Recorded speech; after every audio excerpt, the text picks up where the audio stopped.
네, 오늘 또 애프터마켓 강의 한번 시작을 해보도록 하겠습니다. 여러분, 오늘 정말 중요한 강의입니다. 강의인데 시간이 그렇게 넉넉하지 않아 좀 빨리 진행이 되는 점 좀 양해 부탁드리고요. 오늘 이런 부분들을 또 내일 신대가들의 투자 비법에서도 연이어서 또 말씀을 드릴 테니까 눈 크게 뜨시고 한번 좀 보셨으면 좋겠어요.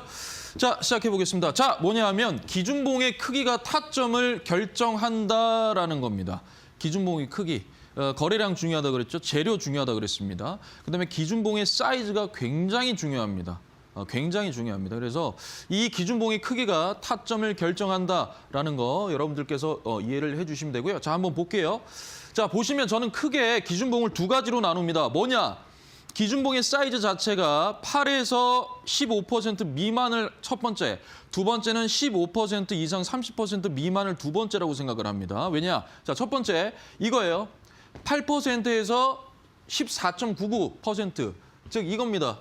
등락률 8에서 15% 미만 사이즈. 이게 뭐냐 하면 일반적인 강세 기준봉입니다. 거래량이 돈반에 터졌는데 이렇게 된다는 건데 여러분 30% 상한가가 올라오고 나서 그 다음에 또 30% 상한가를 올라가기가 원래는 안 되는 거예요. 왜냐하면 투자주의, 투자경고, 투자 위험에 있어서 그게 바로 올라가게 되면 사실상 걸리는 부분이 많습니다. 그래서 눌러줘야 되는 게 사실인 거예요. 그런데 이거는 일반 강세 기준봉이기 때문에 여러분들께 한번 말씀을 드리는 겁니다. 그래서 추세 전환의 초기 단계 또는 안정적인 상승의 시동이다라는 거고 대응 전략을 뭐냐 하면 기준봉의 전체를 지지 영역으로 바라라는 거예요. 그러니까 즉 뭐냐, 이 기준봉의 이 전체 영역을 뭡니까? 지지 영역으로 바라라는 겁니다. 그래서 예를 들어서 기준봉 발생 저 8%인데요. 이러면 이거 종가를 1차적으로 종가에서 즉 종가 전 매수를 해도 됩니다. 아니면 다음 날 사도 돼요. 상관없어요. 그런데 일단 1차 종가, 두 번째 중심가입니다. 제가 아까 전에 말씀드렸죠. 중심가라는 건 뭡니까? 세력이 들어왔을 때 중심가는 철저하게 세력의 평단가라고 생각하시면 됩니다. 평단가. 평단가라고 생각하시면 돼요. 그래서 중심가. 그다음에 세 번째는 뭐냐 하면 저가입니다. 이 몸통 하나를 전체를 두고 이걸 지지 영역으로 파악을 해서 분할 매수, 즉 3분할로 매수를 한다라는 거, 이거 여러분들께서 중요하게 생각하셔야 됩니다. 기억하셔야 됩니다. 이해되시나요? 기억하셔야 돼요. 자, 그다음에 두 번째입니다. 뭐냐? 이거예요. 자, 15에서 30이더라라는 거예요. 15에서 30이더라. 그래서 종가가 15% 이상 30% 미만짜리의 이 장대 양봉이에요. 이건 뭐냐라면 전일 종가 대비인 거예요, 이거 여러분. 전일 종가 대비입니다. 전일 종가 대비 15%에서 30% 상한가 이거라는 거거든요. 그러니까 이 몸통에서는 결국에 무슨 말이냐면 전일 종가 대비해서 15%를 첫 번째로 살아나는 거예요. 예를 들어서 30%의 절반이 얼마예요? 15%죠, 그죠? 그러니까 중심가가 되는 거예요. 이해되십니까? 그러면 28%는요? 28%의 절반은요? 14잖아요. 그죠? 그런데 저는 14가 아니고 여기 15 밑으로 그때 매수한다. 그럼 23은요? 23%는요? 그때도 15% 밑으로 매수한다. 즉, 이 전일, 이 종가 대비해서 이 15%라는 이 라인에서부터 분할 매수한다라는 겁니다. 이해되십니까? 왜냐하면은 이건 이제 뉴스나 재료가 동반으로 급등을 하기 때문에 이게 단기 과열이에요, 사실. 그래서 변동성이 엄청 심합니다. 30%짜리는. 15% 이상은 변동성이 좀 세요.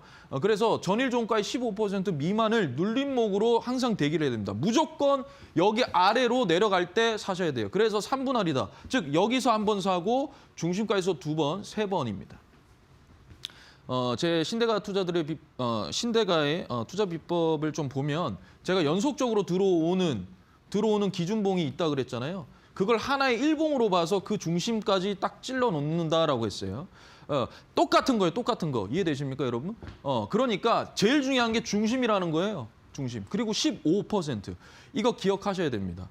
그래서 제가 이름을 지었어요. 뭐라고 지었냐면 원래 중고장단법, 고조장단법 이거 합친 거거든요. 그러니까 이게 가장 총망라한 건데 15금 매매법이에요. 15금. 왜? 15% 이상은 금지한다. 안 된다라는 거거든요. 그 밑으로 떨어질 때만 해야 된다라는 거예요. 그래서 15금 매매법. 내일 신대가 투자 비법에서도 15금 매매법으로 여러분들께 설명을 드릴 겁니다. 그래서 이 부분이다. 그래서 전일 종가 이게 1번, 2번 중심가, 3번 저가까지 산다라는 거예요.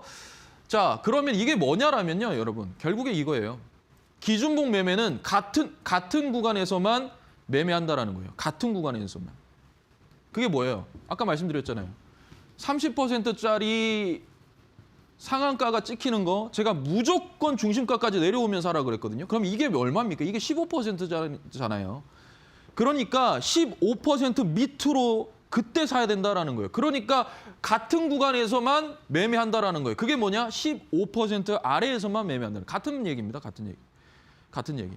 그러니까 8에서 14.99는요. 14.99는 종가로 들어가도 돼요.